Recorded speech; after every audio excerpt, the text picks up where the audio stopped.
30 साल का नौजवान लड़का, लेकिन उसे देखकर आपको कभी ऐसा महसूस नहीं होगा कि वो जवान है, क्योंकि ऑफिस की थकान और ईएमआई पर लिया गया मकान उसे हर समय टेंशन देते रहते हैं। अभी 4 साल पहले ही तो उसकी जॉब लगी थी। उसके पापा ने भी अपना सारा प्रोविडेंट फंड राजीव और उसके भाई को एक अच्छे कॉलेज से इंजीनियरिंग करवाने में लगा दिया था। अब तो पापा के पास भी कुछ नहीं था कि वो मदद मांग सके, पर इतनी क्या जल्दी थी राजीव को घर लेने की। फिर अभी 2 साल पहले ही उसने नई चमचमाती कार खरीदी थी। इतना टेंशन मोल लेने की जरूरत क्या आन पड़ी? इसका जवाब बहुत आसान है। अगर राजीव ये सब नहीं लेता तो उसके रिश्तेदार और उसके पड़ोसी ये कैसे मान लेते भाई कि राजीव लाइफ में सक्सेसफुल हो गया है, एक बड़ा आदमी बन गया है। नई कार, खुद का घर, ब्रांडेड कपड़े, महंगा फोन, बिना इनके भी कोई सक्सेस दिखती है क्या? 1 लाख की सैलरी में से 30,000 घर की और 12,000 कार की ईएमआई पे करने पर और अपनी जरूरतों पर खर्च करने के बाद जैसे तैसे 20,000 तो वो बचा ही लेता था। इसी दौरान राजीव के पेरेंट्स ने उसकी शादी तय कर दी। अब भाई बेटा इंजीनियर, पापा सरकारी नौकरी से रिटायर, तो शादी तो धूमधाम से ही होनी चाहिए। और फिर पिछले साल पड़ोस वाले शर्मा जी ने बिजली विभाग में क्लर्क होकर भी अपने बेटे की शादी पर 15 लाख रुपए लगाए थे। तो राजीव के पापा तो ऊंची पोस्ट पर थे, तो 20 से 25 लाख से कम की शादी कैसे कर सकते? पापा की इज्जत बचाए रखने के लिए राजीव ने 10 लाख का पर्सनल लोन ले लिया। अब क्या था, ईएमआई बढ़ के 55,000 हो गई, फिर शादी हुई, खर्चे बढ़े। इन्हीं खर्चों को पूरा करते करते राजीव 50 साल का हो गया। अब उसका बेटा भी इंजीनियरिंग की पढ़ाई कर रहा था ताकि एक सिक्योर जॉब मिल जाए और ये मिडिल क्लास लेगेसी आगे बढ़ती रहे। तो ये थी राजीव की कहानी। आइए देखते हैं हितेन के घर का माहौल। हितेन पढ़ने में एक एवरेज स्टूडेंट था। उसके पापा के सराफे में सोने चांदी की दुकान थी। अच्छे खासे पैसे थे घर में, लेकिन आज भी हितेन का परिवार अपने पुराने घर में ही रहता है। उसके पापा के पास वही स्विफ्ट डिजायर है जो उन्होंने 4 साल पहले ली थी। हितेन जब भी अपने पापा से बाइक या कार के लिए पैसे मांगता तो वो कहते कि ये कार तेरी ही तो है, जब जरूरत पड़े ले जाया, और कॉलेज की बस तो आती है ना, क्या जरूरत है कार की। किसी तरह हितेन ने बीबीए पास किया और पापा के साथ दुकान का काम करने लगा। एक दिन उसके दोस्त ने हाईवे पर एक प्रॉपर्टी बताई। हितेन ने अपने पापा से इसके बारे में बात की। उसके पापा को ये इन्वेस्टमेंट आइडिया अच्छा लगा और इस तरह हितेन ने अपनी लाइफ की पहली प्रॉपर्टी ले ली। इस प्रॉपर्टी को रेंट करके धीरे धीरे हितेन ने और भी प्रॉपर्टीज बना ली। लेकिन हितेन आज भी अपने परिवार के साथ उसी पुराने मकान में रहता है। बस अब उसके पास अपनी खुद की एक एक्सयूवी 700 है। तो दोस्तों, सीन कुछ समझ में आया? समझ में नहीं आया तो समझ में भी आ जाएगा और सीन बदल भी जाएगा। 8 ऐसी गलतियां बताने वाला हूं जिसके कारण इंडिया का मिडिल क्लास कभी भी खुद को फाइनेंशियली फ्री नहीं कर पाता। तैयार हो तो कमेंट कर दो आई एम रेडी, क्योंकि जिंदगी बदलने वाली है दोस्त। नंबर 1, ये शादी है या बर्बादी? शादी हर किसी की जिंदगी का खास पल, 2 परिवारों का मिलन, एक नए रिश्ते की शुरुआत। भारत के लोगों के लिए शादी केवल एक ट्रेडिशन ही नहीं बल्कि एक इमोशन है। और इसीलिए गहनों से लेकर कपड़े, खाना, गार्डन, यहाँ तक कि सूटकेस जैसे चीजों का बिजनेस भी इसी पर टिका हुआ है। शायद इसीलिए इंडियन लगेज इंडस्ट्री का सबसे बड़ा मार्केट है, जिसका CAGR यानी कि कंपाउंड एनुअल ग्रोथ रेट 18% है, जो बहुत सी और इंडस्ट्रीज से कहीं ज्यादा है। और इसकी 84% सेल्स वेडिंग सीजन में होती है। इसी से आप देश में बढ़ते द बिग फैट वेडिंग का ट्रेंड समझ सकते हो। प्री वेडिंग शूट से लेकर हनीमून तक सब कुछ एक्स्ट्रावेजेंट करने के चक्कर में लोग अपना बजट ही भूल जाते हैं और लोन ले लेकर शादियां करते हैं। किसी को भी कोई शिकायत का मौका ना मिले, लोगों के लिए हमारी शादी यादगार हो, इस चक्कर में तो लोग अपनी बरसों की कमाई दौलत 3 दिन के फंक्शन पर उड़ा देते हैं। और फिर भी कोई ना कोई पड़ोसी, फूफा या जीजा कुछ ना कुछ नुक्स तो निकाल ही देता है। इसलिए किसी को दिखाने के चक्कर में अपने फाइनेंस के बैंड ना बजवाने में ही आपकी भलाई। मेरे हिसाब से तो शादी एक इंटीमेट फंक्शन की तरह सेलिब्रेट होनी चाहिए, कुछ चुनिंदा खास दोस्तों और रिश्तेदारों के साथ। पर फिर भी अगर आप एक ग्रैंड वेडिंग चाहते हो तो प्रॉपर फाइनेंशियल प्लानिंग के साथ ही इसे एग्जीक्यूट करो, अपना बजट फाइनल करो और किसी भी सूरत में बजट को एक्सीड मत होने दो, ताकि शादी शादी रहे, बर्बादी ना बन जाए। नंबर 2, आप यूजर हो या यूज हो रहे हो? खाना मंगवाना है और उनको जोमेटो है ना, ग्रोसरी चाहिए, बिग बास्केट है ना, घड़ी, वॉशिंग मशीन, कपड़े, जो चाहिए आजकल एक क्लिक पर आ जाता है। भारत दुनिया का सेकंड लार्जेस्ट ई-कॉमर्स मार्केट है, जहां लगभग 800 मिलियन कंज्यूमर्स हैं और एनुअली 124 लाख करोड़ से भी ज्यादा का ट्रांजैक्शन होता है। और हैरान कर देने वाला फैक्ट तो ये है कि इसका 60% हिस्सा किसी बड़े शहर से नहीं बल्कि 2 टायर सिटीज और स्मॉल टाउन से आता है, जहां भारत का 80% मिडिल क्लास रहता है। लोग ऑनलाइन फैसिलिटी के इतने दीवाने हो गए हैं कि 500 मीटर पर जाकर राशन की दुकान से सामान लाने के बजाय ऑनलाइन ऑर्डर करने को प्रोग्रेसिव सोच रखना समझने लगे हैं। पर भाई ये फैसिलिटीज अमेरिका और दूसरी कंट्रीज में इसलिए चलाई गई क्योंकि वहां हमारे देश की तरह हर गली में राशन की दुकान और सब्जियों के ठेले नहीं मिलते। प्रैक्टिकली हमें इस चीज की इतनी खास जरूरत नहीं है। अभी कुछ दिन पहले ही लिंक्डइन पर दिल्ली के राहुल काबरा का पोस्ट वायरल हो रहा था, जहां उन्होंने सेम रेस्टोरेंट से अपने ऑनलाइन और ऑफलाइन ऑर्डर के बिल का फर्क पॉइंट आउट किया था। उन्होंने एक ही रेस्टोरेंट से सेम चीजें ऑनलाइन ऑर्डर की और रेस्टोरेंट से डायरेक्टली भी परचेज की। ऑनलाइन वही चीज 75 रुपए का डिस्काउंट कूपन लगाने के बाद भी 689 में मिली, जबकि ऑफलाइन जीएसटी ऐड करने के बाद भी 512 की थी। यानी आप हर ऑर्डर पर लगभग 100 से 150 रुपए एक्स्ट्रा पे कर रहे हो। बात 150 रुपए की नहीं है, बात है घर बैठे ही सब कुछ एक क्लिक पर मंगवाने वाली इस आदत ने हमें कंपल्सिव बाइंग की तरफ ढकेल दिया है, जहां हम बिना मतलब के बस चीजें खरीदे ही जा रहे हैं। एक मिडिल क्लास इंसान कभी ये समझ ही नहीं पाता कि ये कितना बड़ा साइकोलॉजिकल ट्रैप है। प्रोग्रेसिव होने के नाम से स्टार्ट हुए इस ई कॉमर्स के जाल ने उनकी जेब पर कितना बड़ा बर्डन लाद दिया है। अगर आप किसी दिन बैठकर इन एप्स पर होने वाले मंथली एक्सपेंडिचर का हिसाब लगाओगे तो आपको समझ आएगा कि आप इन एप्स के यूजर हो या आप खुद यूज हो रहे हो। Number 3, brands, the game of status. Brand दुनिया के मार्केट का एक बहुत बड़ा मायाजाल।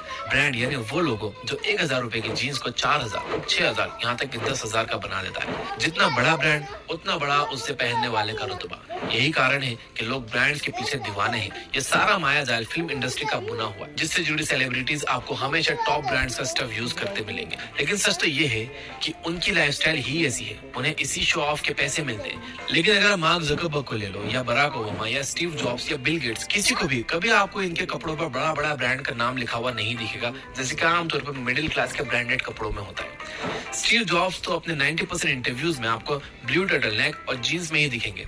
ऐसा क्यों? इसका मेन रीजन है कि वो दिखावे की परवाह नहीं करते। जहाँ एक तरफ मिडिल क्लास पैसा आती है उसे दिखाने लग जाते हैं, वहीं जो सुपर रिच होते हैं उन्हें दिखावे की जरूरत नहीं है, वो इसे फिजूल खर्ची और रिसोर्सेज का वेस्टेज मानते हैं। सबसे ज्यादा हंसी तो मुझे तब आती है जब मैं ऑनलाइन शॉपिंग एप्स में जूते और कपड़ों जैसी चीजों को भी ईएमआई पर लेने का ऑप्शन देखता हूँ। मतलब अब आपके कपड़े भी उधार के होंगे। स्टेटस सिंबल के पीछे भागते भागते हम ना जाने कैसी वर्चुअल दुनिया क्रिएट कर रहे हैं जिसमें सब एक दूसरे से ज्यादा सक्सेसफुल दिखना चाहते हैं। ऐसी दौड़ में उलझने से बेहतर है कि आप लोकल मार्केट को एक्सप्लोर करो, इंडियन ब्रांड्स बनो। कई ऐसे ब्रांड्स हैं जो आपको सस्ते में अच्छी क्वालिटी के स्टफ्स प्रोवाइड करते हैं। केवल एक टैग के कारण 3-4 हजार रुपए खर्चना मुझे तो समझ नहीं आता भाई। नंबर 4, उधार का स्टेटस। घर लेना है लोन ले लो, घर रिनोवेट करवाना है लोन ले लो, कार लेना है लोन ले लो, यहाँ तक कि आजकल तो लोग ट्रैवलिंग के लिए भी लोन ले रहे हैं। लोन तो हमारे देश में ऐसे मिलने लगा है जैसे सब्जी भाजी हो।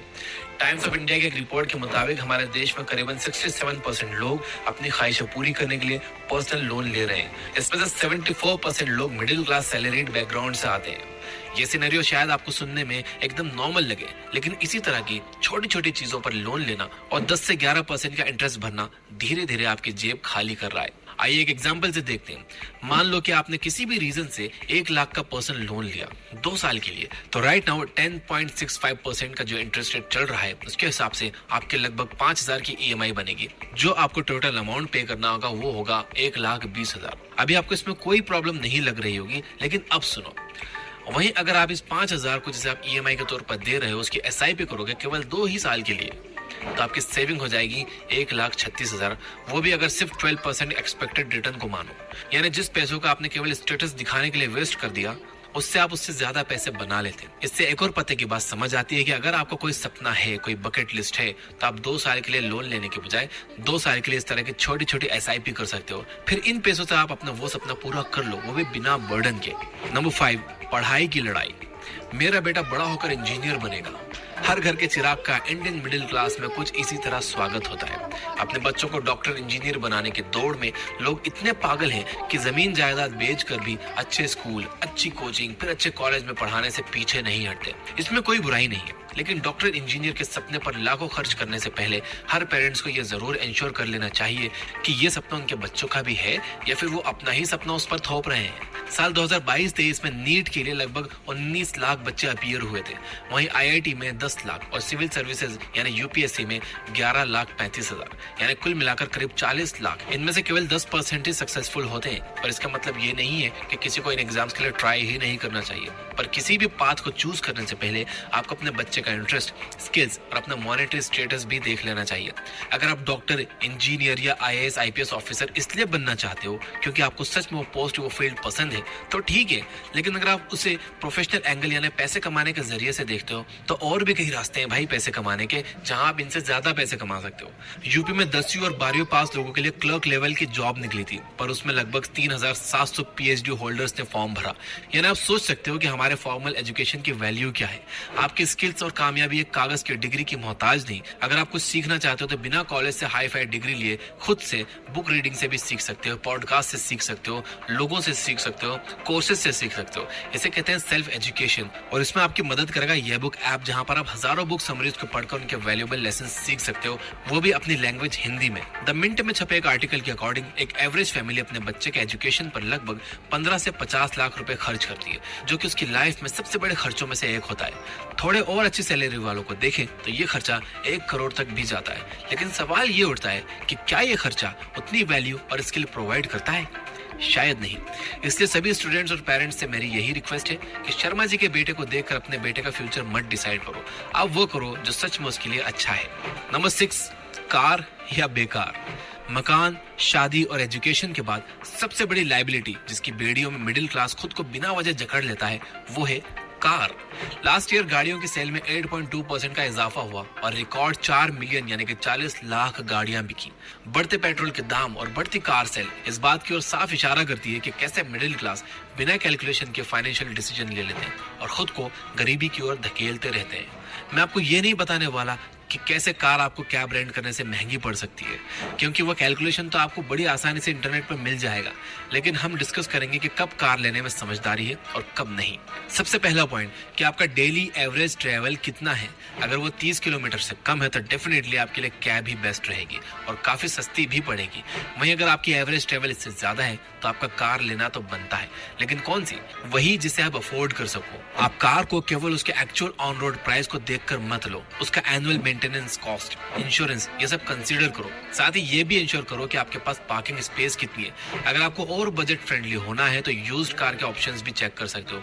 फाइनली, चाहे आप कार कैश में लो या फाइनेंस करवाओ, अगर आप कंफर्टेबली EMI के बर्डन को झेल सकते हो तो कार लेना बढ़िया आइडिया है। लेकिन अगर आप खुद को किसी फाइनेंशियल बर्डन में डालकर कार ले रहे हो तो डेफिनेटली ये कार बेकार है। नंबर 7, 21 दिन में पैसा डबल।